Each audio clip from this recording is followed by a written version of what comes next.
Welcome to another edition of the Dogger Pass podcast. This for UFC Vegas 88. Producer Megan is on the sticks. Cody Safdie is coming to us from parts unknown. But potentially he made too much money fading my boy Francis Ngannou. I'm assuming he's just on a yacht or something right now because he's coming to us via phoner board. We had to call him this week. So you won't see his lovely face. You will see a picture where Cody really hasn't aged. He always kind of looked like he was like 35 years old. This phoner board was taken when you must have been like 25, Cody. And yeah, I feel like you haven't really aged. Maybe it's the beard. You had a real burly beard back then. I had a good beard back then. Yeah. I guess I got a good beard now, but that's about it. Like my hair game's way weaker. My skin's not as porcelain smooth. Yeah, the aging and the gambling and the burning the candle from both ends. That'll do it to you, Paul Shaughnessy. But no, I'm feeling pretty good, man. Good stuff, buddy. Yeah, let's get into the action here. Oh, sorry. First off, Pat's doing the draw on Sunday to get the monies. So if you want to get your share of $5,000, there's 5 people who will get $1,000 in underdog credit. All the details are in the description. If you don't have an underdog account, use promo code Mayo. It helps Mayo out. By helping Mayo out, you help us out. If you do have it, you don't have to help us out whatsoever. Just go get that bread. So yeah, all the information is in the description of this podcast. So yeah, if you want free money, the opportunity is there for you. We got Tuivasa taking on Marcin Tybura. Tuivasa, minus 120 favorite. Marcin Tybura can be had for plus 100. Cody, my biggest gripe about this fight is why on earth would you use a fan favorite, the Shoei master himself, Tuivasa, on an Apex card? Like, I feel like you're just wasting what does this guy bring to the table the most? He's a really sloppy, fun heavyweight that knocks people out. And the crowd gets absolutely fired up every single time he steps into the cage. And then if he does knock out his opponent, he's doing shoeies on the way out the door. Even like coming into the arena, he's usually got like Spice Girls or something, some hilarious walkout track. Like, the man is an entertainer, and you're putting him in a venue with like 100 people watching. It seems crazy to me. You're the person who does like some... you do some like matchmaking and stuff like that for different events. So explain this one to me before we even break down the fight. Yeah, well, this is one of the reasons I don't mind missing this card in terms of I'm just having the audio call in. Is this could possibly be the worst card of the year, maybe the worst card in a long time. And I don't mean that like entertainment-wise. Is that you're coming off UFC 299, where quite literally the prelim cards are better than this entire main card. And it's nothing against Tuivasa. He's a fan favorite. Everybody loves him. But he's on a 3-fight losing streak. Marcin Tybura is 40 years old. Bryan battling Ange Loosa is your co-main event. My God. One guy's coming off a win over Gabe Green and AJ Fletcher. The other guy's coming off a win over Riz McKee and AJ Fletcher. And that's your co-main event. So, yeah, they just released 12 guys from the roster. I guess 3 retired. They might have released another 8 or 9 guys on top of that. Contender Series is coming back up, and this card just screams we're looking to trim the roster. Now, I can't see them cutting Tuivasa, don't get me wrong, but in terms of who's somebody that we can use to headline this card, who's on a 3-fight losing streak, and nobody's going to care, Tuivasa, because we all love him. We know that when he does deliver, it's in very spectacular and exciting fashion. And, yeah, it's a crappy heavyweight bout, so like somebody's probably going to take a nap here. So people will still tune in. People won't kind of bat an eye at a main event. But, yeah, you got a guy here on a 3-fight losing streak on an otherwise very, very weak and mediocre fight night card. So why is he at the Apex? He needs to get his confidence back. Feeding off the crowd and drinking shoeies, that only works if you win. If you lose, who's doing a shoey with you on your walk backstage? Nobody. So they need him to go out here, deliver against Tybura, and then they can start booking him in these bigger venue shows. All right. Who you got in this one, bud? Yeah, I feel like I want to go Tuivasa. There's not really like any lean on it, but I mean, it's the same with the line. The line's even money. So I think both guys definitely have a good chance of going out and performing. The thing with Marcin Tybura is that, like, I don't want to call him chinny because it's not like he's been knocked out a ton of times. especially as a heavyweight. Everyone's got power. But he's one of these guys that, like, that early, big, explosive, quick power can fold him over. You saw his last time out against Tom Aspinall last year, 1:13. Prior to that, Augusto Sakai had knocked him out in 59 seconds. Shamil Abdurakhimov had knocked him out. Derek Lewis had knocked him out. Stefan Poet's back in the day, third-round doctor stoppage. So, like, he's definitely been TKO'd quite a few times. But you'll remember even some of these triumphs of his, like the Greg Hardy fight, where he just takes an absolute beating. The Romanov fight, beat up in the first round. The Blagoy fight, got hit a few times. If he can withstand those early shots from Tai Tuivasa and get him some later waters, maybe he makes it happen. But I just got like a nagging suspicion that Tai's power is just too much for him. He crumples him up early. Tai Tuivasa, for all the faults he has, and he has many, many faults, he's 30 years old. This guy might be the youngest relevant heavyweight on the roster. Like, there's not a whole lot of guys under 30. So presumably he's still got a long shelf life. He's not totally shop worn, but here's a guy that was a former professional rugby player, moves extremely well for heavyweight. Unfortunately, he got to a point where it's like, we need you to fight the good guy. So he fights Cyril Gane, drops him, gave a good early account of himself. But, Cyril Gane's got a lot of backlash. He's a former champion. Then they book him versus Sergey Pavlovich, the hottest heavyweight in the division at the time. Then they book him against Alexander Volkov. Like, yo, pump your brakes. Why is it that he's not getting a bounce back fight? Why is he not getting a rebound fight? Why is he not getting something that makes sense? Why would you book him against Alexander Volkov coming off a 2-fight losing streak? So on one hand, he's lost 3 in a row. It's definitely a bad look. On the other hand, all 3 of those guys are ranked within the top 5 of the division. So I'm not willing to say Tai's done as much as they've been giving Tai some terrible fights. Now, Marcin could take him down. That's definitely a threat. But I almost feel like Tai's first 7 minutes of just raw explosiveness and power probably stuffs those early takedowns, probably makes him work for those early takedowns, and has plenty of opportunities to hit him in that in-between. Hopefully puts him down before that under 1.5, because it's going to be a real greasy heavyweight fight if it hits the over 1.5. So the pick is Tai Tuivasa by knockout, but, like, how could you have a ton of confidence in it? Yeah, I mean, I don't really have too much to add to that. I'm picking Tai as well. I think Tai by knockout. Tybura does have some wrestling, but, like, he's not somebody I would be like. I think particularly you summed it up really well. It's like particularly early when he's fresh. Like, I'm not convinced that Marcin's just going to come out here and just ragdoll him and just, like, take him down at will. And yeah, in those first 7.5 minutes or so, if he does try to close distance, he's going to be eating shots trying to do so. So, Tai needs to get back on track. He's a guy that, even if he did lose 4 in a row, I imagine they would definitely have an appetite to keep him around. I think this is like a decent little matchup for him to get back on track. Heavyweights are going to heavyweight. You never really know. Marcin could land a freaking head kick and knock him out, because that's how it plays in this division sometimes. But it seems like a decent little matchup for Tai. Small cage on top of that should help him as well. We got Bryan Battle taking on Ange Loosa. Bryan Battle can be had for -180. Loosa plus 155. Cody did not sound all that impressed by this co-main event. No. I mean, like, I feel like co-main events, you're trying to build somebody up. You're trying to use it as a profile spot for somebody. Looking at this card in particular, it's like, well, what else could they have moved? You'll notice on the, like, canceled bouts, Thiago Moises versus Brad Riddell. That would have been a dope co-main event. Brad Riddell gets hurt, and it wasn't like they replaced Thiago Moises with somebody co-main event worthy. He's all the way on the prelims now. But beyond that, it's like, I don't know. Jafel Filho looks like a legitimate prospect. Mike Davis versus Natan Levy is going to be a banger. Meerschaert versus Brian Barbarena, at the very least, both guys have paid their dues within the division. Christian Rodriguez, Isaac Dulgarian, both guys are the future of the division. OSP is a former title challenger. Kendi Nzechukwu, that's going to be a good fight. Bryan Battle on Loosa lands as the co-main event? Come on, man.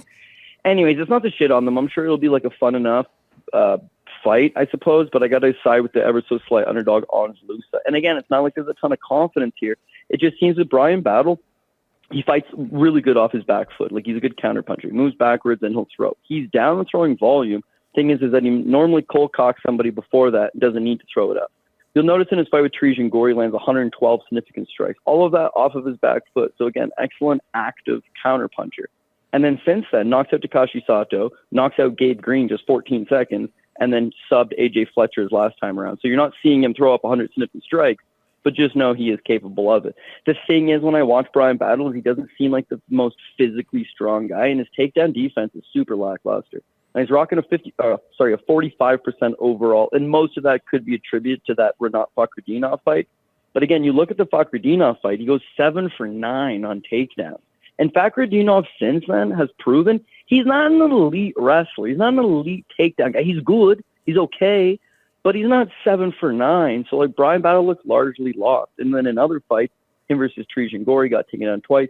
Him versus Gilbert Urbina, he got taken down twice.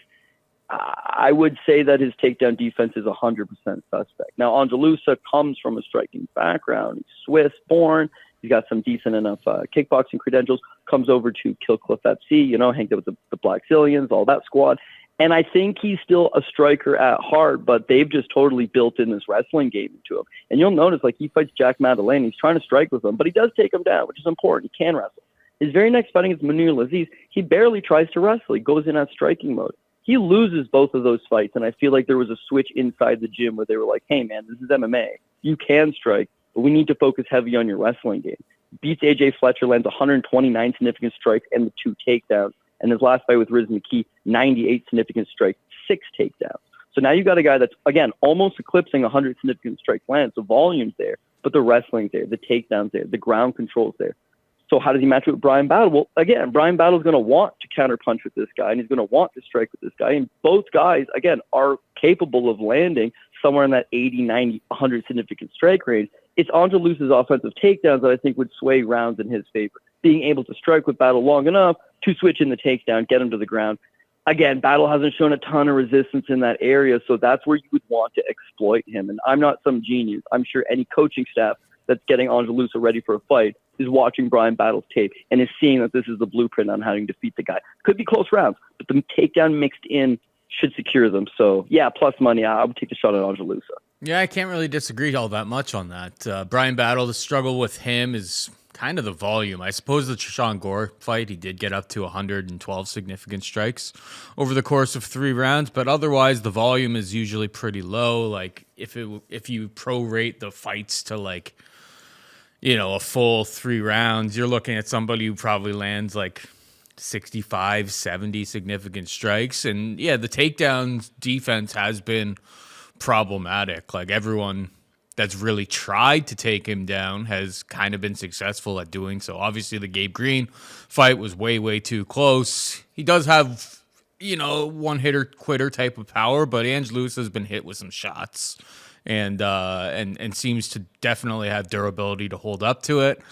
Yeah, he seems like, basically, like, if this fight was 50-50, I'd probably be kind of torn up, or I'd be torn. Like, if it was, if it was a straight pick, I'm on the money line. But you're giving me plus 155. I think, there's probably a, close to 10% edge on taking that, because they're pricing him as if he's a 40% winner in this fight. It does seem a lot more 50-50 to me, so I'll join you in Ange Loosa.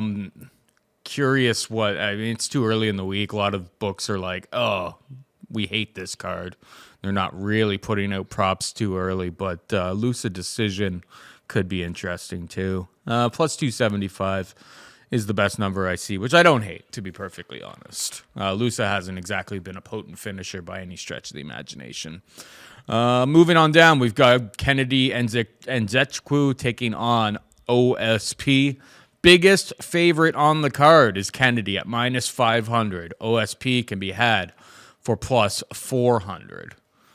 I mean, this is kind of more of a, saying that OSP is straight up washed than Kennedy being some sort of world-class assassin. From what I've seen from OSP over the last few years, though, it doesn't exactly instill confidence backing him. I guess pick perspective, I don't know if I could get to the minus 500 money line. I'd go with Kennedy because I really do think OSP is completely washed. But yeah, that 500, it's just like I can't really, in any sort of good faith, say that there's, value or meat on the bone at that number. I just think OSP just seems slow, methodical, kind of lost, and almost like he's in there just collecting a paycheck. At the beginning of this, you said that this looks like a card where they're trying to, free up some roster spots before Contender Series. OSP probably is candidate number one from a UFC marketing perspective. What's your take here? Yeah, OSP makes quite a bit of money considering he's just so tenured on the roster. So you're looking at a guy that's 40 years old, hasn't had a fight in a year, just a plethora of injuries, probably kind of half collecting a paycheck in there, and they're still paying him near $100,000 just to show up. So yeah, he's on his way out, and this is a good opportunity because Nzechukwu has been largely underperforming. We all know about his physical gifts. Yeah, dude, the guy's gigantic. He's 6'5" with an 83 inch reach. Unfortunately, he's just never figured out how to use that distance. And now they're jamming in a place like the Apex. It doesn't really scream that it's an area for him to thrive in. Minus 500, you know me, Paul Shaughnessy. I'm not afraid of that. But I love betting a guy minus 500 when he's just quite simply better than his opponent everywhere. And, he's never been knocked out or he's never been submitted or he's got a great gas tank. But, he needs durability on his side in order for me to hit that price tag. Because we all know how do these tickets blow up in your face. It's puncher's chance. But when it's puncher's chance and you're picking a chinny fighter, you are very much asking for it. I think Kenny is very talented. But you look at two of his last five fights. The Da Jung fight, first round, standing elbow, it hits him in the pocket. He crumples right over. Mm-hmm. His last fight with Dustin Jacoby, much of the same, a minute 22 of the very first round, right cross hits him. He hits the canvas. So now you've got two losses in your last 5 fights, both by knockout, both by first round knockout. Both of them, he doesn't get hit and get hurt, and they swarm him, and he gets back up, and the ref says, defend yourself, and this process goes on for 90 seconds. He hits the deck, and he's done. So OSP is an old dog. He is shot to bits. He ain't that same guy he used to be. He's got effectively one win by knockout since 2018, and it was in 2020. It was 4 years ago.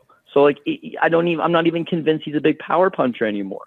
But it only takes one. He can't exactly take a punch. OSP, if he's got anything left, they always say power's the last thing to go. Yeah, you almost are asking for it at minus 500. But listen, the book's been drawing here. It's just OSP's he's at the tail end of his career. A good friend of mine reached out to me. Again, this is 2020, right? He's fighting Jamal Hill, who at the time wasn't really Jamal Hill. OSP was only a plus 160 underdog against him. But guy hits me up and he says, listen, just so you know, OSP, he's hurt. He's in bad shape. He shouldn't be taking this fight, but he's going to, and fade material. So first and only time OSP misses the 205 limit in his career was that Jamal Hill fight. He shows up looking super flat and lethargic, gets knocked out in the second round. Cool, man. Sweet inside tip. His very next fight is against Tanner Boser, goes to heavyweight. So now you have to wonder, he's a career 205er, just missed weight for the first time. He's got a bad leg. He's moving up to 230 pounds now. And again, he looks so flat, still only a plus 165 underdog against Tanner Boser, knocked out in the second round. Then they book him against Shogun. He squeaks a split decision, Paul. He landed less than 60 significant strikes. He looks flat. He looks lethargic. He's unwilling to let his hands go. So even if he did have that big power, you wouldn't know because he's not throwing in combination. He stands his ground. He don't mind clinching a little bit, but he doesn't overly commit to the takedown because he's worried about gassing out. And then since then, it's been, no good. He took a grappling match against Petrosky where he looked awful, and then his last fight against Felipe Lin, knocked out in 49 seconds. So now there's a repetitive theme here, right? He's clearly done. He's on the back nine. But I go back to that very first piece of advice, the Jamal Hill fight, when they're like, dude, he's done. Paul, that was almost 4 years ago. Since then, he's only fought 3 times, and he's looked awful all 3 times. So now he's coming off a year-long layoff. Now, you could look at that as a good thing. Like, hey, maybe he took the time to recover and get his body right. And not a terrible theory, but the other theory would be he took the time off because he pulled out of a fight with Ion Cutelaba because he's medically unfit. He's at the tail end of a professional fight career. I can't imagine PFL or Bellator or any of those organizations are interested simply because he's on a long losing streak and he's 40 years old and he doesn't really have the most exciting style to begin with. But yeah, I almost feel like he's showing up for the paycheck. So he'll cause Kennedy some problems in that he's a little physically stronger. If he can fight him from within the pocket, if he can press him up against the cage, he can, control his body up against, just kind of pin him into the mesh for a little bit, stomp the foot, land short little knees to the thigh, land short little punches up front. But at some point, Kennedy's going to disengage. He's way faster. He's way longer. He's going to hit the target. I'm just not fully convinced that OSP can take those punches anymore. So, yeah, I would definitely take Kenny and Nzechukwu in this fight, but minus 500 screens, let's throw this on the top line, or at the very least, we're very confident in it. And it almost just smells like an apple pie shit situation in that we're fading OSP being so bad that we're blind to the fact that Kenny's really not that good. You're not even factoring that in. You just, I want to fade OSP. I'll take anybody. That's how you get burnt in these spots. I'm hoping Kenny's not the guy because unfortunately I will have him in some spots, but you don't feel great about it for minus 500. No. I mean, you'll feel even worse about it because it's like minus 700 in some spots, to be perfectly honest. No. Nobody's betting OSP. At what point do you just plug your nose and bet OSP, though? Like, what number would just be like, okay, take my money? I don't know. Yeah, well, you mentioned minus 700, and I feel like at minus 700, it's going to be a Shogun 1, redo of him versus Shogun 1, where like Shogun just like slips and he just like check left hooks him in the face and knocks him out. Like, something could happen for sure. They're big boys. They're 205ers, and as much as 40 is old for a prize fighter, at least at 205, it's not the oldest. It's not like he's a 40-year-old bantamweight or something like that. But the writing's been on the wall for him for 3 years now, coming off the year-long layoff. How could you feel good about that? No, you can never feel. Well, I mean, you're never going to feel good about a plus 500 underdog. Pretty much most situations. But this one you feel particularly bad about. I mean, it's from a betting perspective, it's probably a pass as far as I'm concerned. I mean, there are unders and stuff like that, but like those are super, super chalky as well. Let's move on to the next fight. We've got Isaac Dulgarian taking on Christian Rodriguez. Isaac Dulgarian is a minus 180 favorite. Rodriguez can be had for plus 155. Who you got here, buddy? Yeah, this one's tough. I got a lot of back and forth going on this one. So on one hand, you got Christian Rodriguez, looks like he's the real deal, right? 26 years old. He's been looking really good. And, I mean, you look at his UFC debut against Jonathan Pierce, where he's largely outgunned. He's a big underdog, plus 295. And right then and there, it's like, oh, my God, he almost bodies Pierce. He's got solid power in his hands. He's got solid cardio. He's super young. This is a legitimate prospect. Tough UFC debut, loses it, but good. Lose that undefeated record, go back to the drawing board, be continuously improving. That's what you're expecting out of him. Again, beats Joshua Weems, beats Raul Rosas Jr., and beats Cameron Simon his last time out. The thing is that him versus Raul Rosas Jr., he misses weight. Comes in at 137.5. And the first round, he gets dominated in the first round. Taken down, back control. Rosas is riding him. Fortunately, Rosas is an 18-year-old kid who gets tired. And when he gets tired, Christian Rodriguez takes over. His next fight with Cameron Simon, he misses weight again. He comes in at 140 pounds for a 135-pound limit. So this is back-to-back fights that he's missed weight. Yeah, he wins, but it's a similar situation with Cameron Simon. It's very competitive early. He takes plenty of shots early. Simon's in it. Just the longer this thing goes, Christian Rodriguez is a legitimate prospect. So keeping your weight in check is going to be super important because this fight's at 145 pounds now. So as good as you think Rodriguez is, and trust me, this kid is good, is that he's now moving up a weight class. And against Rosas, he most definitely did deal with some strength disadvantage in the first round. He had been taken down in the first round. He'd been out-muscled in the first round. His 18-year-old opponent tiring out is what allows him to get back into that one. So I think the kid's the real deal. He was the real deal at 135 pounds. And to be honest, he wasn't even making 135. He's got an advantage over his opponent, and he looks good. At 145, it's cracked wide open. Now, Dulgarian is a crazy situation here because you look at his amateur record, he's 4-0 four first-round finishes. You look at his pro career, he's 6-0 with 6 first-round finishes. So, like, if you were just going to guess, the guess would be that he's a first-round finisher. He's probably going to come out, he's going to put just absolute pace, which he normally does. He's going to try to break Christian Rodriguez, which he tries to break every opponent, and he succeeded in doing so. But Rodriguez is a legitimate prospect, so he'll probably take the beating in the first round. Dulgarian tires. Christian Rodriguez works his way back into it, as he's been doing, and, eventually sneaks out this win. But I'm not fully convinced that happens, dude, because, like, I'm very familiar with Isaac Dulgarian, the Midwest Choppa. He's actually, we have a very good mutual friend, Andrew Tyson, who's from the Midwest. But yeah, dude, this kid's an absolute beast. He was a champion, Division II wrestler in college, but he's a 3-time state champion. He was a D2 finalist as a true freshman. He had won when he had won his 3 state championships. He'd won them in all 3 styles, like folk style, freestyle, Greco-Roman. Like, the guy is just an absolute beast wrestler. He can wrestle for days.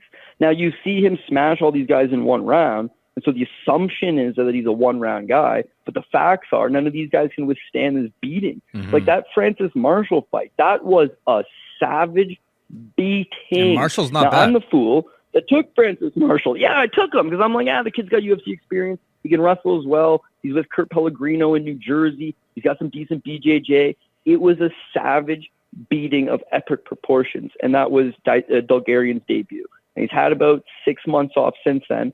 I would assume just to improve. He's still only 27 years old. He's at Factory X Muay Thai, which they train at altitude. If his cardio can match his pace and his wrestling, he is the real deal prospect between these two. And when I say that, he's the real deal 145-pound prospect between the two. Whereas C-Rod looks decent as hell if he could make 35. At 45, it's unknown, uncharted waters.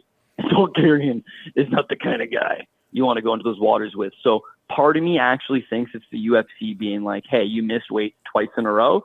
Here's your punishment. Fight Isaac Dulgarian, who has no name. Who knows who this guy is? Very few people, but he is a problem. And, for that, I got to chase some dog money again. So I'll take Dulgarian. Oh, he's not the dog. He's the favorite at minus 180. Oh, he's the favorite now. Okay. Did it flip? I thought I seen it as. That definitely really didn't. It definitely did not move. It opened up actually close to a pick'em. It did actually go up to minus 105 as of February 29th. But you never like that early action. It's like sometimes people are like manipulating lines and stuff. It's pretty smart. Like they'll like use accounts that are like flagged to like move stuff around. It's real shifty business. I wish people in the know like that would send me those tips, but here I am breaking down fights with you. But the real question here is like, what about the total? I know Christian Rodriguez went to decision, was in some tough spots, went to decision with Raul Rosas and so on. But it's like he's fighting in a new weight class against a guy who literally has finished everyone in the first round. Under 2.5 is minus 105. Like that seems like a decent little wager. It seems like a decent little bet. I wouldn't be shocked if it goes to decision. Don't get me wrong. But yeah, I think like the whole idea of like, oh, Dulgarian finishes everyone in the first round. He's not going to be able to do, like, he's going to completely fall off a cliff. It's just like, well, training in Colorado, I bet you he's got a lot better cardio than he's showing. It's just, as you said, nobody's able to take it. I like Dulgarian. I think, wrestling pedigree, obviously more accustomed to this weight class. We always talk about it all the time. It's like guys moving up weight classes. It takes time for you to actually like fill out that muscle and like get comfortable in your body to actually, be proper in that weight class. Like the people move up, but it's like you're just cutting less water weight. You're not depleting yourself nearly as much, whereas somebody who always fights at 145, it's like they put on extra muscle mass. Muscle mass takes quite a bit of time, obviously, to put on. So, I'm with you on Dulgarian, but under 2.5 looks spicy to me. Let's move on. We got Macy, Chaisson taking on Pannie Kianzad in the rematch that absolutely nobody on planet Earth, Cody, ever asked for. This was, I guess, the rematch from the Ultimate Fighter finale. Pannie Kianzad probably asked for it. But yeah, strange one to run back. It's very, very strange one to run back here. Macy Chaisson, first time they fought, got a rear naked choke 2 minutes and 11 seconds into round number 2. Originally when I looked at it, I wasn't even completely aware that, that this was a rematch. But the CF dot model was clanging, and last week we had Moroz taking on JoJo Calderwood. You know, one fighter happened to win, or the favorite happened to win by submission the first time that they fought. This is at bantamweight. We know Macy Chaisson always struggles to make weight at 135 pounds. There's a lot of red flags around minus 240 on Macy Chaisson outside of the fact that she won the first time that they fought, like 5 years ago? What's your take here, buddy? Yeah. I know it's crazy. Is like the best way to just do it is just take fight goes the distance, right? Because Pannie Kianzad, 13 over the last 14 fights have gone to decision. But that one fight that didn't go is when Macy Chaisson choked her out. So it's like damned if you do, damned if you don't. Paul Shaughnessy, this thing's probably going to 15 minutes. It's going to be a tit for tat kind of striking affair. But yeah, I don't know. I mean, the wild card here for me is like Pannie Kianzad has always been the same type of fighter. You know, she was a good standout on the European regional scene. She comes over to the Ultimate Fighter. She's been serviceable in the UFC, winning more than she loses, you know, posting a 5-4 record over her 9 fights. But yeah, I mean, she's a Swedish Muay Thai champion. She likes to use the clinch. She's not a super high volume striker. If you want to have just a straight up striking battle with her, that's where she'll thrive. That's where she can land for over 100 significant strikes. But yeah, generally opponents want to clinch her up against the cage, and it kind of nullifies her a little bit. And she's never really broken free. I would say she's very gatekeeper-esque.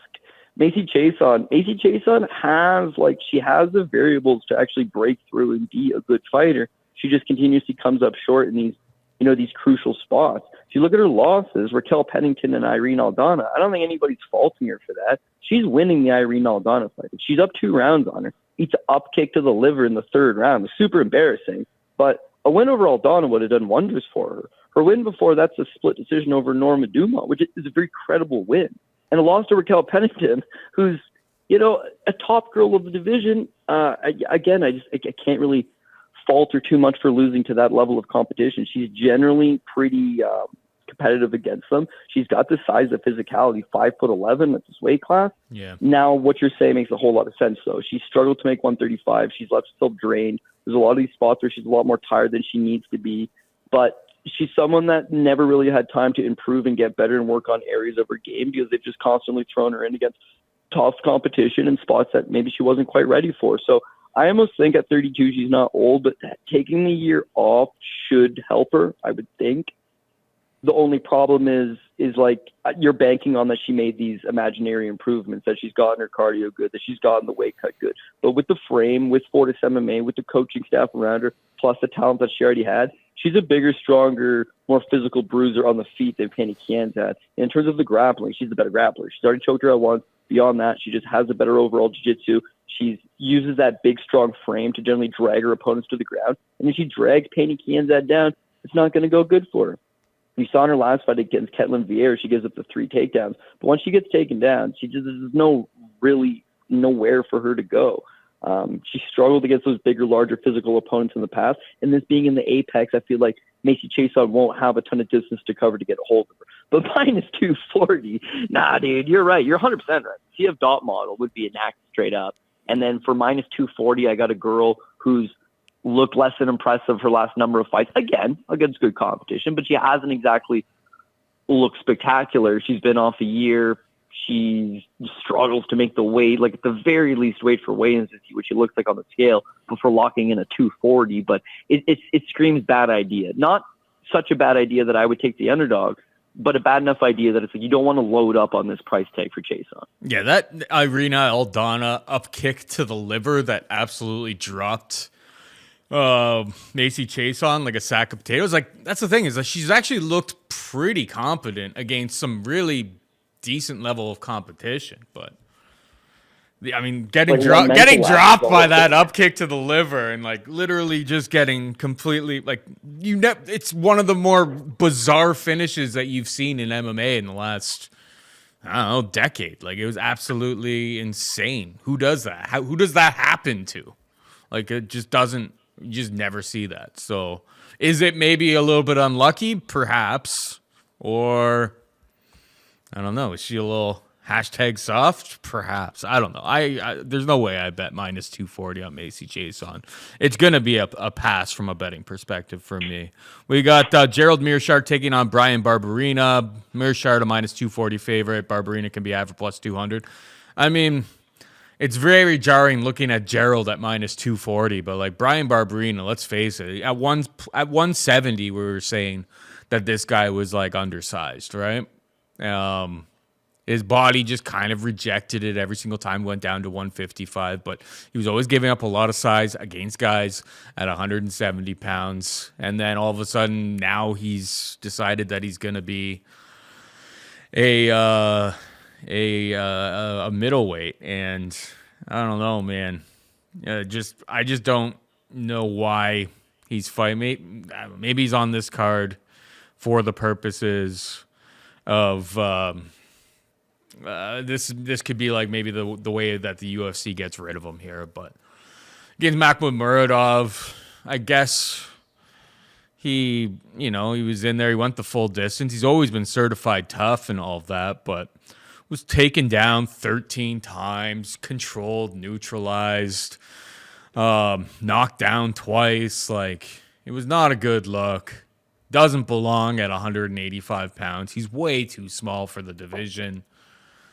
So Gerald is, a little bit sloppy sometimes. But size matters, man. And Bryan Barbarena has given up so much that it's got to be Gerald for me. What about you? Yeah, you definitely feel like that. It's like part of me wants to take that dog shot on Bryan Barbarena because that's who he is. He's a perennial underdog, undersized, got that grit, got that tenacity, and he'll try to fight to the best of his abilities, but it's like his body's not responding. So I know you touched on it. He used to fight at 155, and then I don't know if it's weight cuts or just like organ failure, but he ballooned to like 240 pounds. It was actually, by his standard, a miracle he made it back down to 170, and now he can't even do that. So I have seen this with athletes in the past. They abuse their bodies with training largely due to weight cuts, and then the body just retains too much water weight now. And clearly he wants to fight on. I don't know what his financial situation's like, but yeah, I mean, he has no other choice but to fight at 185 pounds. As bad as he probably should have looked in his last fight against Makhmudmuradov, I mean, he did look pretty bad. I'll give him one thing. He got taken down 13 times, and he would just get back up. He got dropped twice, and his chin held up. He just got back up. Like, at the very least, he was able to bring a 15-minute fight to Muradov. It's that you're seeing strength and power and prowess. It all does mean something. The only one difference here is that Muradov has a pretty decent chin. He's got pretty decent cardio. He's got pretty decent wrestling. He's got pretty decent striking. He's like a pretty fair generalist. Meerschaert actually has a win over Makhmudmuradov, but for the most part, like, he's kind of fly-by-night. Like, multiple guys have chin-checked this guy and knocked him out in the first round. So, like, his durability is a question. I've seen him curled over dead in a second or third round situation. Like, his cardio is not exactly great. He's certainly much larger than Bryan Barbarena. He's got the grappling to have grappled Barbarena, but he's not a wrestler. Like, when has he completed more than one takedown in a fight? I guess Muradov. But outside of that, it's like, he waits for his opponent to tire out, and he hits one quick takedown. The other thing is he's losing a lot of these fights, and then he'll get a quick takedown, and he'll turn into a submission. Or he'll land a Hail Mary comeback punch and rock the guy. If that doesn't happen against Bryan Barbarena, like, he's not going anywhere. You don't chin check him, you don't choke him out. You're going to have to fight him for 15 minutes. And it seems like Meerschaert's not exactly the most complete 15-minute guy. Like, even his fight with Krzysztof Jotko, like, Jotko just takes him down, holds him down. He lands 37 significant strikes. He gets absolutely nothing going. His fight with Dustin Stoltzfus, he's losing the fight until this comeback third-round rear naked choke. Like, there's spots that could be exploited. Now, is Bryan Barbarena the guy that's going to go do it? I kind of do find it hard to believe, but this is another pie shit situation where you load up on Gerald Meerschaert thinking size advantage is enough to get you the win here. You're running into some problems. He's not the most trustworthy guy. And Bryan, for the faults that he does have at this weight class, like, he is a dog on a bone, and this means more to him than anything. He will fight for it. So bit of a risky proposition. Yep. All right. We got Mike Davis taking on Natan Levy. Mike Davis is a minus 330 favorite. Natan Levy can be had for plus 280. Who you got here, buddy? Yeah. So another good fight. Mike Davis is one of these guys that when you watch the tape on him, when you see the training on him, it's like he is very complete as a fighter. He's very well-rounded. He can wrestle. He's got just the nastiest leg kicks on him. Very athletic guy. Built solid striking. You go back to his fight with Mason Jones on the Contender Series, and it's like, this is as good of a fight as you're going to see. in a long time. Like his fight with Mason Jones in the UFC. Prior to that, he fought Sodiq Yusuff on the Contender Series, and this guy's a complete package. The thing is like he's got so many injuries. He takes a whole lot of downtime between fights.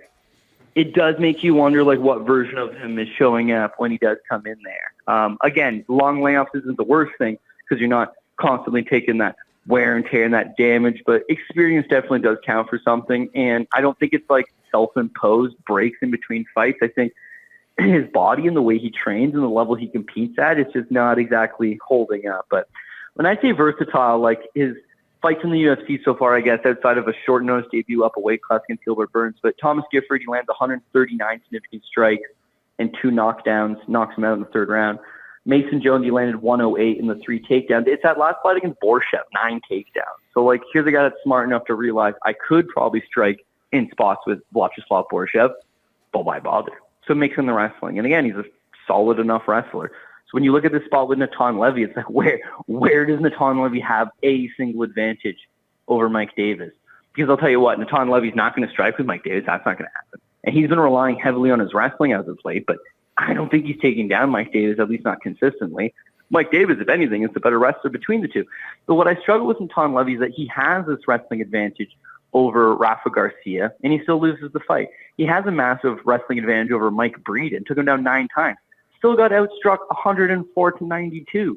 And then Gennaro Valdez, his last time out, he has this massive wrestling advantage. He takes him down 6 times. All he's doing is fighting the absolute bottom of the barrel, Gennaro Valdez, Mike Breeden, Shaheem Satana on Dana White's Contender Series, taking on the bottom of the barrel and relying on splitting up 6 or 7 takedowns on these guys. Mm-hmm. Well, this is not going to fly against Mike Davis. If anything, he's taking you down. If anything, he stuffs your takedown and bops you on the feet. And as soon as he gets those leg kicks going, Natan Levy's lead leg's going to be shattered. I just don't think he's going to be driving forward for those takedowns anyway. So he'd be sit and duck. I think he's tough enough to take the punches, probably survives the distance. But if he's getting hit 120, 130 times by Mike Davis, which is possible, yeah, he could also curl over. So I haven't got a great prop bet on this one. But in terms of money line, yeah, Mike Davis should eat this guy up. Yeah, I've always rated Mike Davis, and it's kind of sad that, like, he just hasn't really stayed all that active. He entered the promotion in 2019, and he's got, started with a loss to Gilbert Burns, which, I mean, particularly Gilbert Burns in 2019 is a horrible, horrible debut to be making. Like, he's fighting an absolute stud who's still very good at this time. My God. How was he not able to hold on just for another minute? Another minute, Gil. I mean, I'm sure he would have preferred to have his win and show money as well. But that was a tough one because he was actually up on 2 of 3 scorecards. So props to Jack. Jack never gave up on himself. But yeah, that one kind of stung on Saturday night at UFC 299. But I digress. We get back to actually this fight. But yeah, ever since then, he's had 3 fights, and yeah, he's shown that he's got skills literally everywhere.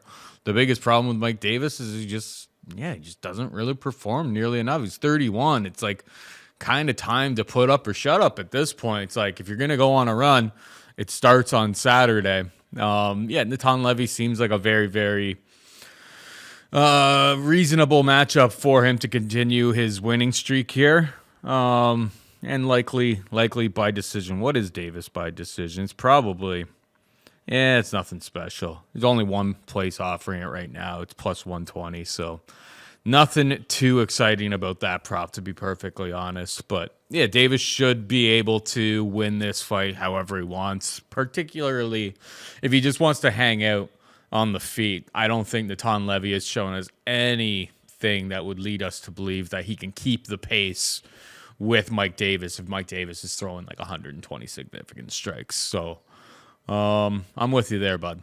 Moving on down, we've got Josiane Nunes taking on Chelsea Chandler. Minus 140 for Nunes, plus 120 for Chandler. Who you got?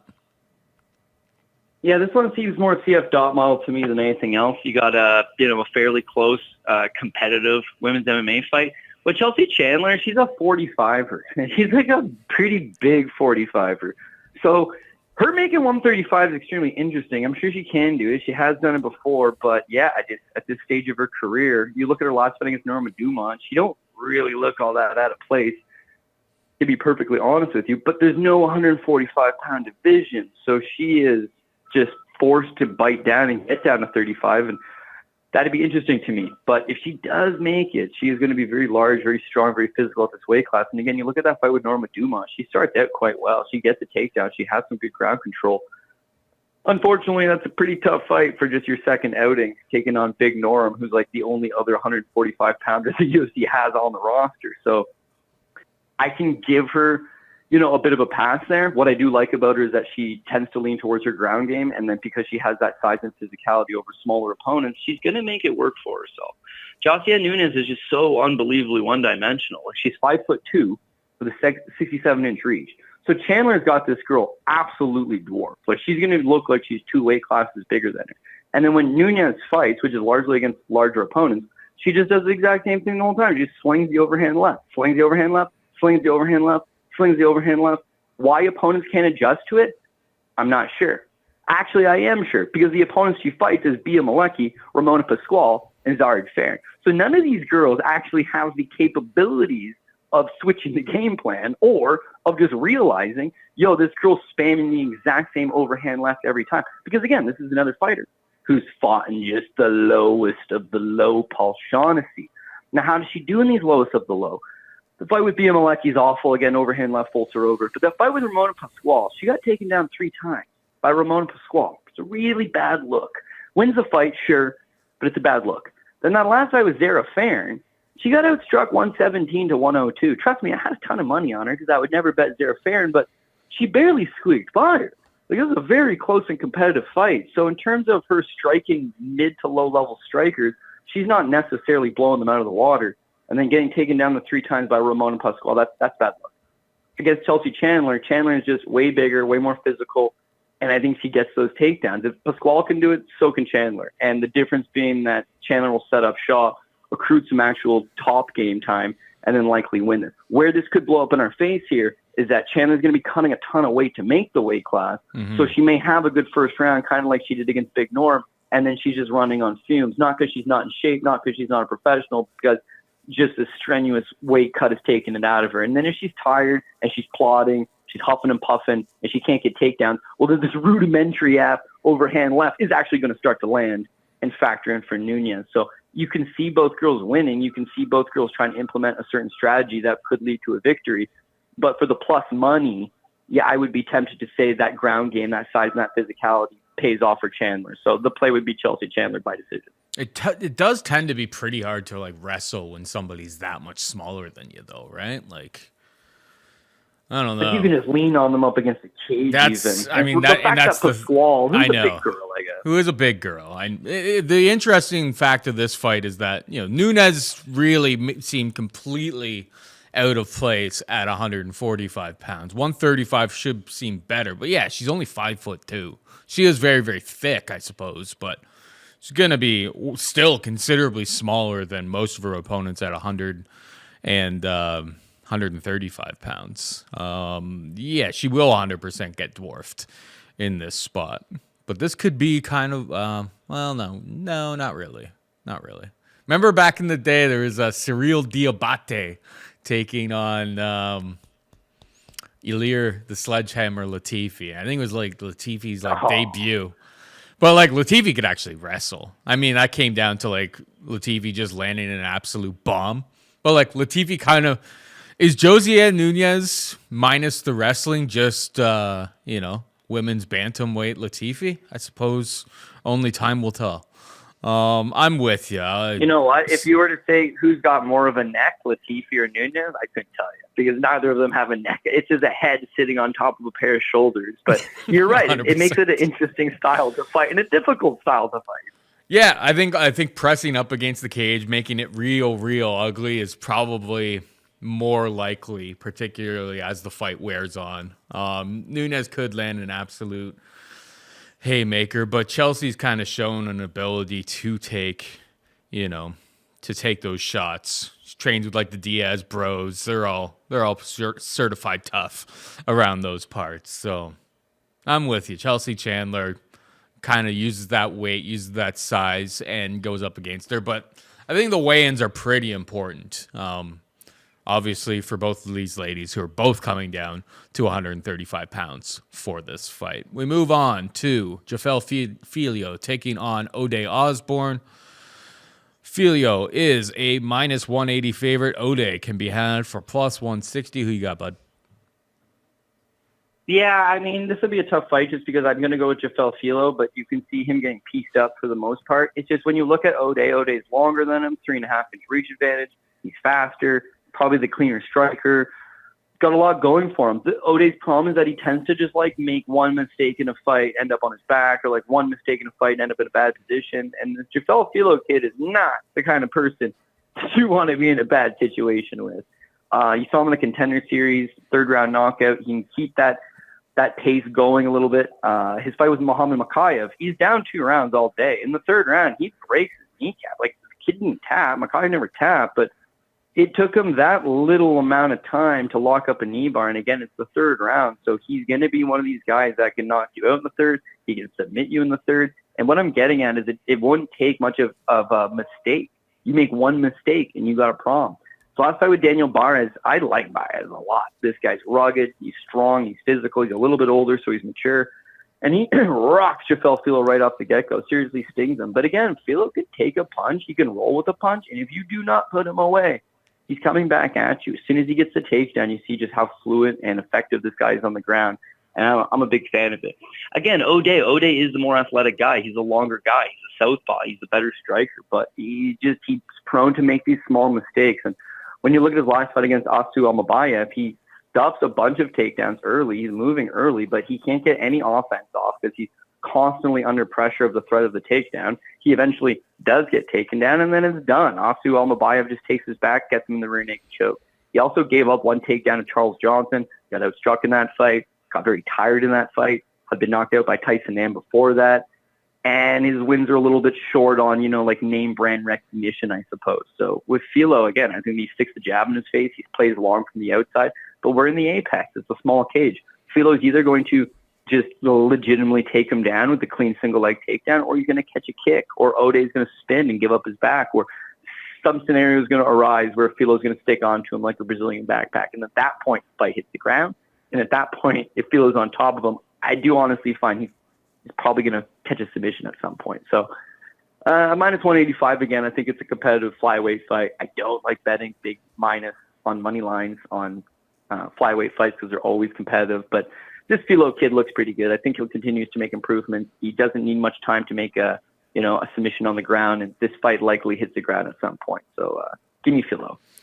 Yeah, I like him as well. And the glaring. There's durability issues and submission issues on the Ode Osbourne side, 100% here. The under 2.5 rounds is minus 185 in most places. I don't mind that, to be perfectly honest. I feel like what we've seen from Jafel Filho is the guy comes super, super hot and heavy in most of his fights, and Ode is pretty dangerous, I suppose, in his own right, but I don't know if he'll be able to take the onslaught. Well, I mean, with Filho here, this guy ever went to decision? Doesn't look like it. No. Over the your unless under there's probably some looking unless good. yeah. But keep in mind he's got a lot of 3rd round finishes, so it's Yeah. like he's down to go to decision, but his opponent can't last that long. So I like that he's constantly. It's not like you have to get the 1st round, or maybe you have to get early in the 2nd round. It's like he's constantly threatening. In the Makayev fight, imagine he would have tapped him and you would have bet him. You're down 2 rounds. You're like, oh man, god damn it, and then boom, knee bar in the 3rd. Like he's constantly searching for it, and that's where Ode fights really nice for pockets of rounds, pockets of fights, and then makes one bad move or makes one bad decision, ends up in a bad spot. I just think this is the wrong guy to be making mistakes again. Yeah. I agree with you. I'm on Filho, but I think I like the under 2.5 rounds better than anything, to be honest. Thiago Moises takes on Mitch Ramirez, minus 420 for Moises, plus 320 for Ramirez. Who you got? Yeah, so this is a spot where Moises has got all this UFC experience, and he's fought in so many good UFC guys, and he's given a fairly good account of himself. He's supposed to be taking on Brad Riddell in a much bigger spot, and Mitch Ramirez is the backup guy that comes in. So as a result, you're going to have big money coming in on Thiago Moises, or just the money line is going to be set high on Thiago Moises because there's like an expectation he's going to win. It's not that he's not going to win, and it's not like he's not fighting good guys. It's just that he may possibly have a bit of a durability issue. And when you're guys like Mitch Ramirez, and we see this all the time, it's like, oh, UFC debut, never fought in the promotion, young kid, very green, hasn't fought the level of competition, but it's their debut. So they've got nothing to lose. Like, this is the biggest fight of their lives. Sure, they're nervous. Sure, they're anxious, but they're going to come out swinging. And you'll see these debuting guys look, better than they should, especially in the first round, in a whole lot of fights that they're coming in, especially short notice. So with Thiago Moises, it's like he's a better striker than Mitch Ramirez. So if this thing figures to stay standing, I think he'll be okay. Mitch probably tries to force the takedowns on Moises, but Moises is a legitimate BJJ black belt. Like, if the fight did hit the ground, he'd be fine. His wrestling is good enough that he could just take Mitch Ramirez down if he wanted to. And again, if it stays standing, I feel like that he should be able to win the fight. Mitch is not even he won on the Contender Series and got a contract or anything like that. He lost on the Contender Series and didn't even look good in the process. Knocked out a minute into the second round. Wrestling is clearly his game, but he's not super comfortable on the feet, and I don't know how deep that wrestling really goes. So when I try to play different scenarios and how he beat Thiago Moises, how does he do it? Does he take him down and grind him for 15 full minutes? I'm not sure he can do that, and I'm not sure that Moises would allow that to happen. If Moises stuffs the takedown, keeps it standing, he probably bops him up, lands a better shot, maybe rocks him. But that being said, and it's the same thing with like Nzechukwu, who we talked about earlier. It's like even though he's better than this guy in pretty much every aspect and should win this fight, and likely will win this fight, he's not the most durable guy going. And so someone's going to split the guard and land something on him and put him over. And you're just hoping it's not this exact spot. So, yeah, I mean, I'll say the same thing I say every time in these spots. Mitch Ramirez is making his UFC debut. He's not really all that good to begin with. He's coming in on short notice, and he's taking on a legitimate gatekeeper to the top 15 who's been in there with a who's who of the best guys, taught Islam Makhachev. So, like, how does Mitch Ramirez pull this thing out of his hat? Like, very difficult. But that being said, again, he'll come out like a dog backed into a corner because he's got a 4-fight deal. Doesn't matter if he loses this one. He's a large underdog. He's expected to lose. He's coming in on short notice. Everybody's written him off, and so it's a stress-free performance. He can just go in and let his hands go, and if he clips him and makes it happen, then it'd be a career-best win and a career-best payday. So expect him to be dangerous in that early going, but if skill and talent and cream, in fact, does rise to the top, then Thiago Moises wins this fight. He's the better fighter.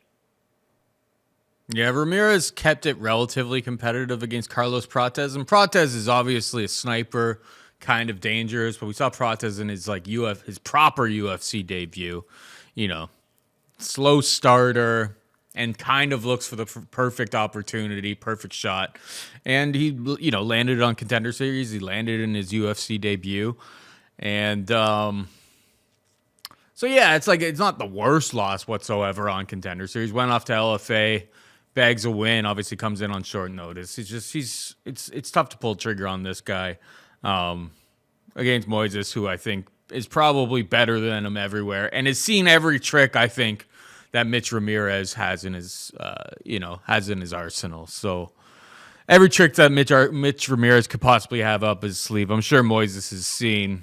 Fighting is fighting. Of course, somebody can always, catch you in the exact right spot, knock you out, but I mean, Moises seems like the rightful favorite here. I will not be betting Mitch Ramirez. We got Josh Culibao taking on Danny Silva.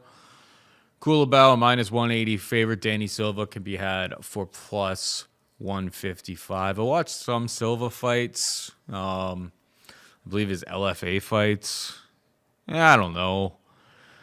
I know that, you look at his Contender Series fights, the Contender Series fight, 204 significant strikes, 2 takedowns against Angel Pacheco.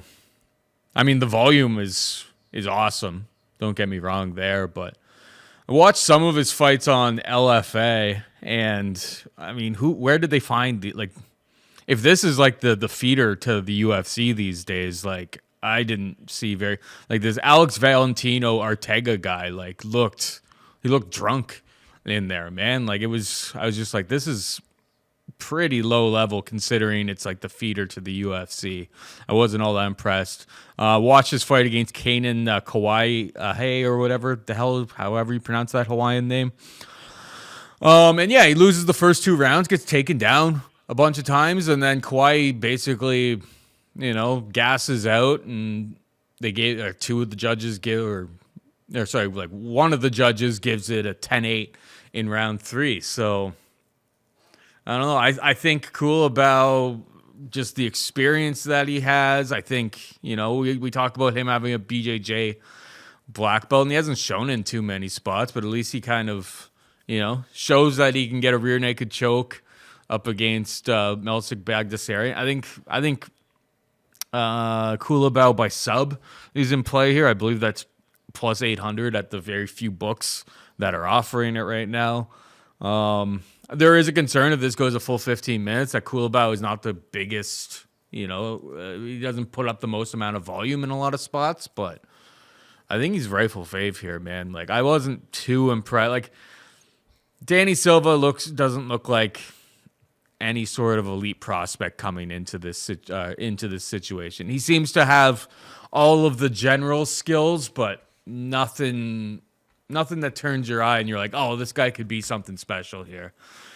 I think Culibao gets the job done. What about you?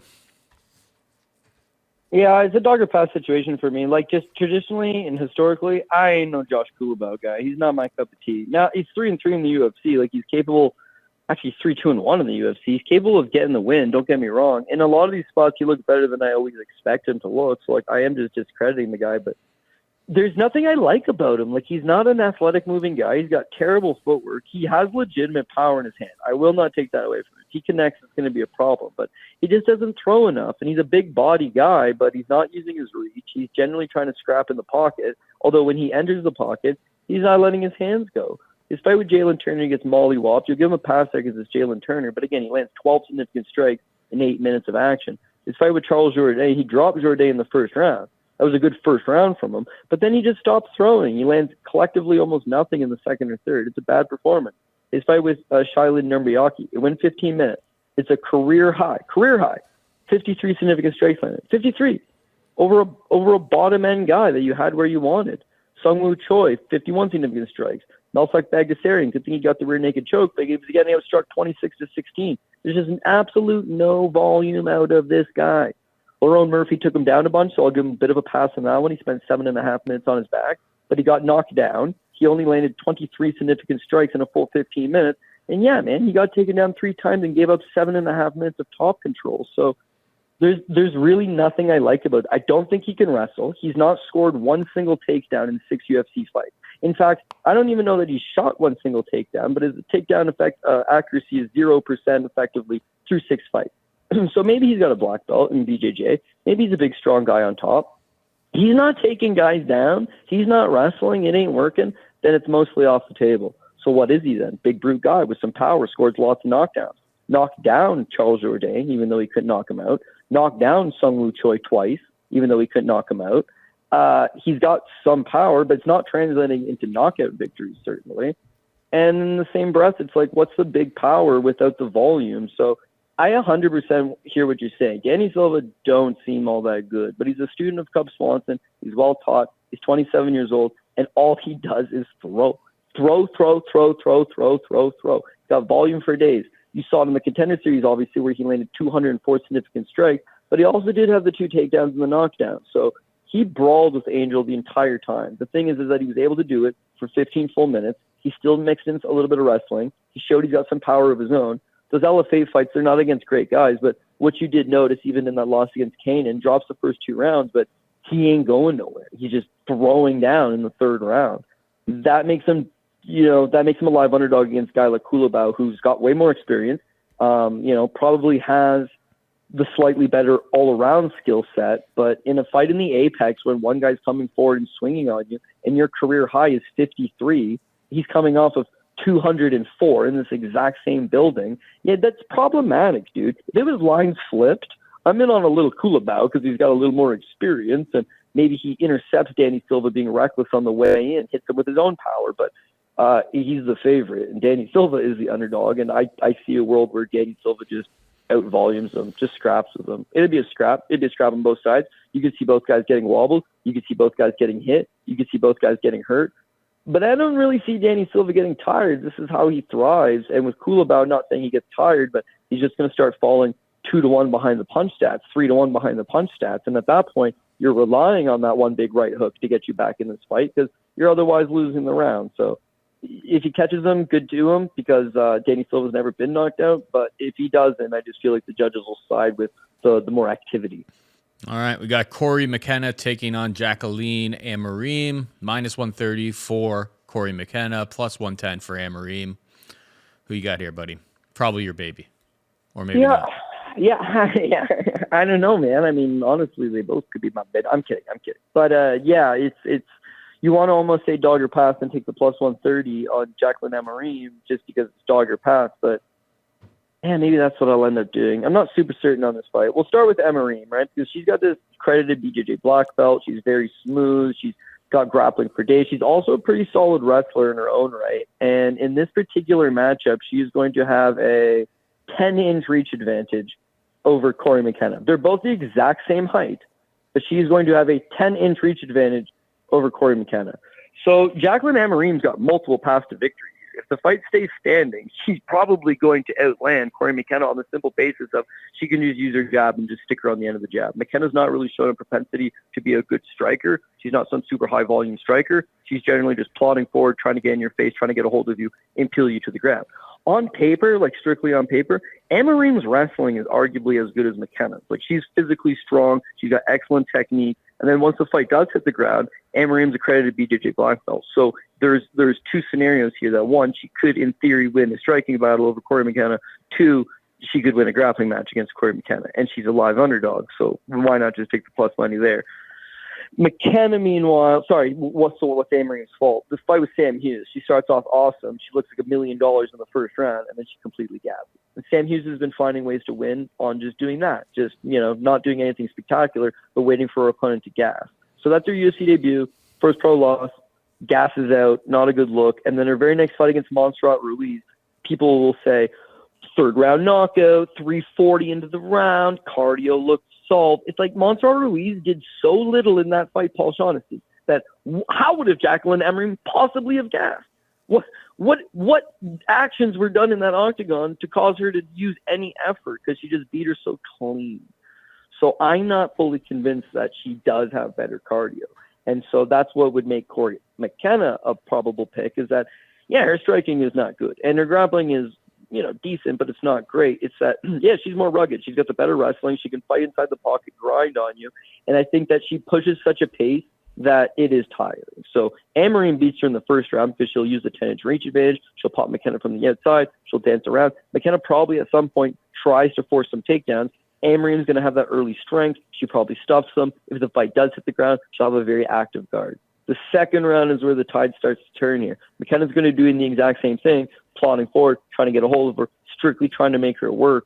It's whether or not Amorim's gas tank is legitimately not fixed or not. Because if it is, sure, just do the same thing you did in the first. Use that jab, use some range. If the fight hits the ground, you are in an advantageous position. If her cardio is not good, and I'm actually somewhat deep down in my gut leaning towards it's not that good, McKenna will just tire her out, and then the takedowns become easier, and then setting up top control becomes easier, and then the threat of the submission off the back from Amorim becomes less and less, and then you'll just see McKenna start to run away with the round and with the fight for that matter. So probably a better live betting situation, if anything.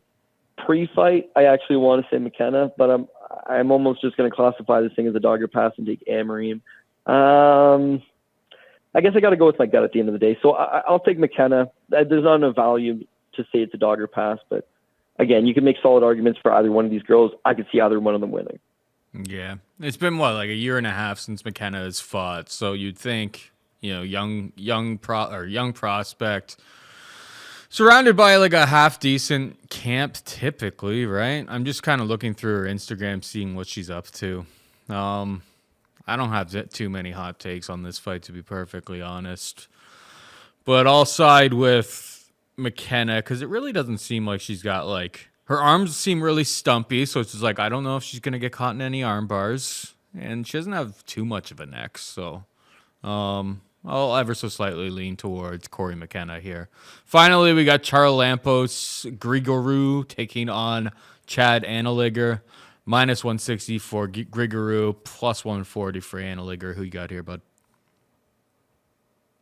Yeah, well, I'm really proud the UFC at least gave Chan Anneliger a winnable fight on his way out. But yeah, he's another one of these guys that's on this card because he seriously needs a win, and if he doesn't, his contract is very likely getting terminated.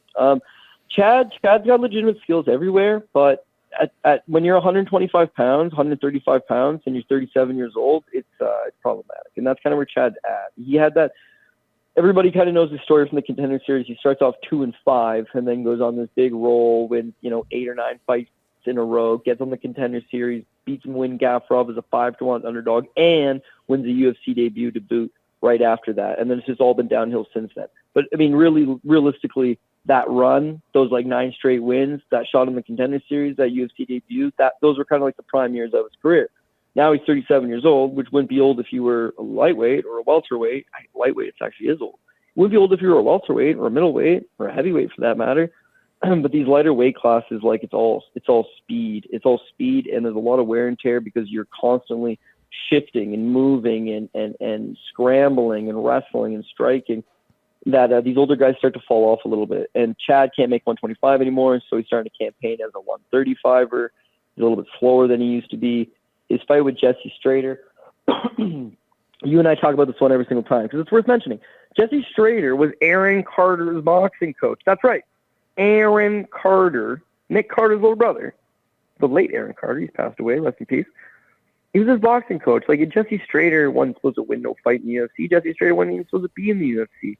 And, like, he almost outstruck Chad. He gave him everything he could handle, and he took him down 4 times. So Chad is kind of like that gritty wrestler in his own right. But at 135, he's undersized, and he's getting a little bit older, and these bigger bodies are just leaning on him. So he squeaks by, and that was the top of the mountain from him. After that, Haile Alateng, the 2 takedowns, outstrikes him. He never got anything going. And by his own account, this is not me just saying this for him, but by his own account, he's got a bunch of injuries. Like, he's had groin injuries, he's had shoulder injuries, he's had knee injuries.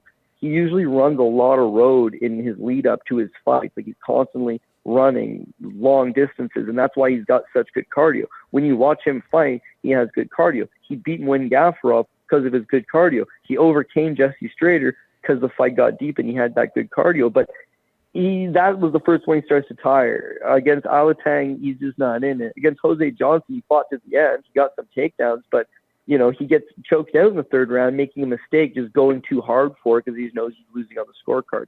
He's serviceable. Don't get me wrong. I'm a fan of his work. I think he's got some good power for the weight class. He's got some decent boxing technique. His wrestling is solid. I would love to see more volume out of him, but again, he's durable enough that he can just get you into these greasy, tight spots and make you work. Charlambos, meanwhile, he's really nothing spectacular in his own right. Started off 4-3, comes out of a wicked good gym, but there's nothing to suggest that he's some wicked good prospect. And when he beats guys, yeah, I mean, he looks like lately he's been just using a lot more striking, solid guy, fit, training with Ray Longo and all those guys. His grappling's pretty good, but he's been mostly just relying on his striking. He is super hittable. He walks into just a ton of shots, and I feel like there is a world here where he makes a mistake because Chad and gets caught. But the reason I ended up going with Charlambos in the end and fading my fellow Canadian, which I did feel bad about, 2 reasons. One, yeah, man, I mean, he's 6 years younger, and at 135 pounds, that is going to make a difference. The other thing is that Charlambos had the full camp. He was taking on Toyoshimi Kazama in the spot. Kazama gets hurt. Chad jumps in. He's had enough notice, but based on injuries, based on this is probably the last fight of his UFC contract. You sign a 4-fight deal coming off the Contender Series. Any new contract is a 4-fight deal. And what you've seen from this last wave of guys that got cut, a bunch of them weren't cut on performance. Like Abubakar Nurmagomedov was simply released because it was the last fight on his deal, right? And there's a bunch of them. Even my boy Trevor Peake, he's got a fight coming up. He's on the last fight of his deal. They didn't renew it. They're like, fight it out and then we'll talk. And so that's what these guys are getting situated in. And Chad's in the same position. He's 1-2 in the UFC. This is the last fight on his deal. He needs to get it over with. I'm sure he's motivated to take it, but coming in on short notice against a guy 6 years younger, it's going to be, it's still going to be tough sledding for the guy. So I can see World he wins, but I think if they were to fight 10 times, Charmbalos just edges him out more often than not. So at that minus 150, minus 160 range, I would take Grigoriou. This Grigoriou guy, like, I don't know. I guess he's at Cerro Longo now, so maybe they're making big improvements in his game. I mean, in fairness, I suppose I'm not comparing him by any stretch of the imagination to Merab Dvalishvili, but Merab didn't have, the biggest, most shining record, I suppose, when he showed up and started training with them, and they've turned him into something special. But it's like, you look at some of the losses that, like, this Charlampos guy had. Lost to some guy named Sadiq Ismailov, who was 0-3 at the time. Like, I don't know. It's 2021. He lost to Christian Rodriguez. I mean, that's not the worst loss, I suppose. Yeah, I don't know, man. I'll side with you. I really don't know anything about this Grigoriou guy, to be perfectly honest. No real intentions to bet this fight whatsoever. Analeger hasn't really impressed me with really much in his game. His split decision win on Contender Series it felt more kind of like they were giving him a shot because he was longer in the tooth, and they were just like, I don't usually sign these guys, but I like this guy. Give him an opportunity, but I don't know. He never really felt like he really fit in with the organization. But yeah, I don't know enough about this Grigoriou guy to give too much of a hot take on this fight. Anyway, without further ado, Cody, hit him with the PRP and let's get out of here. Yeah, greasy card, greasy PRP, but we're going to go with Tai Tuivasa. Ange Loosa is going to be dog number 1. Ken Nzechukwu, Isaac Dulgarian, Macy Chaisson. That one's going to be greasy. I got a bad feeling. Anyways, they're all going to be greasy. I got a bad feeling. I'll take Gerald Meerschaert, Mike Davis, Chelsea Chandler's dog number 2, Jafel Filho, Thiago Moises, Danny Silva's dog number 3. God damn it. I guess Corey McKenna. That's pretty well even anyways. And Charbalos Grigoriou. Again, you could see yourself slipping on a couple of these ones that are tight. I would also suggest waiting for weigh-ins, especially I would love to see just a couple of these guys that took it on short notice. You would definitely like to see Chelsea Chandler on the scales, Mike Davis because he's been off a while, Bryan Barbarena because he's really not a middleweight to begin with, Christian Rodriguez because he's coming up a weight class, Ovince St. Preux because he's just got such a bad history the last 3-4 years. So I would say Wayne's is going to be pretty suggestive and worth waiting around for as long as some of these lines don't get too crazy.